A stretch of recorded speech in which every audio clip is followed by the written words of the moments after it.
Now let's talk a little bit about nomenclature. In Werner's lifetime, coordination compound names were based on their color or their discoverer. But as the field grew, oh my, we needed an orderly system. So here are some rules for naming coordination compounds, with examples. Example 20.1a. Given this formula, find the systematic name for the coordination compound. First, we must determine the oxidation state of the metal ion. Rule 1 says that the oxidation state of the central metal ion is designated by Roman numerals, which we must put in parentheses. Now we examine the charges of the molecule to find out the oxidation states. We know that chlorine ions have a -1 charge. Ammonia molecules are neutral.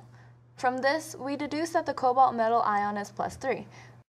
Make sure the charges add up to a neutral molecule, keeping in mind coordination compounds are neutral molecules.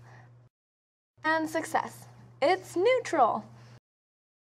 Therefore, we can write cobalt-3 with 3 in parentheses, as per naming guidelines. Now we determine ligands. Rule 2 reminds us that ligands are named before the metal ion. Add O to the root name of anions. For neutral ligands, simply use the name of the molecule, except for H2O, called aqua, NH3, called amine, CO, called carbonyl, and NO, named nitrosyl. These exceptions can be found on the handy-dandy chart on page 927 in our wonderfully dense text. Taking just the cation part of the coordination compound, so we follow the rule and add O, making it chloro. NH3 is amine, and CO is cobalt-3.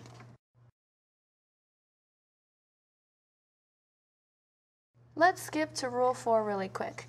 Rule 4 says that when one or more ligands is present, they're named in alphabetical order. Prefixes are not taken into consideration.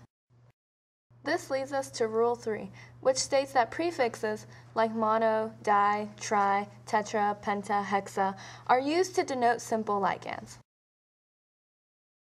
Following these guidelines, we add the prefix penta to our amine. Our cation is now pentaamine chlorocobalt-3, as everything has to be in alphabetical order because we have more than one ligand. Rule 5, finally our last one, is very straightforward. Cations come before anions, just like any ionic compound. Because our counter-ions are chloride ions, the compound is named as a chloride salt. And keeping Rule 5 in mind, our final solution must be pentaamine chlorocobalt-3 chloride, with our cation in front and our anion behind. Yeah, it might seem like a lot of memorizing, but imagine how bad it must have been in Werner's day. Just to make sure you get it, let's do a quick rule recap. I even came up with a mnemonic to help you guys remember the rules. L-A, COP. L stands for ligands. Make sure to name them. A is alphabetical order. C tells you to put cations before anions. O is for oxidation states. Use Roman numerals for the metal ion. And finally, P stands for prefixes, which denote simple ligands. P also stands for piece of cake. So now that you have a cool mnemonic, let's see if we can work backwards. This is example 20.2a in your book on page 928. Given the coordination compound's name, triamine bromoplatinum 2 chloride, predict the formula. We know that chlorine has a -1 charge, P2 has a charge 2 of some sort, Br is -1, and NH3 is neutral. We know that tri denotes that there are 3 NH3s. We have to make sure that the compound is neutral. Therefore, we conclude that platinum is a +2 charge, and what do you know? It's neutral. So now we know that the cation is composed of platinum, ammonia, and bromine. Put it in order using previous knowledge, that the positively charged ions come before negatively charged ones. Remember not to forget your 3 ammonia molecules. These two combine to give us our formula, PTNH3 3BrCl.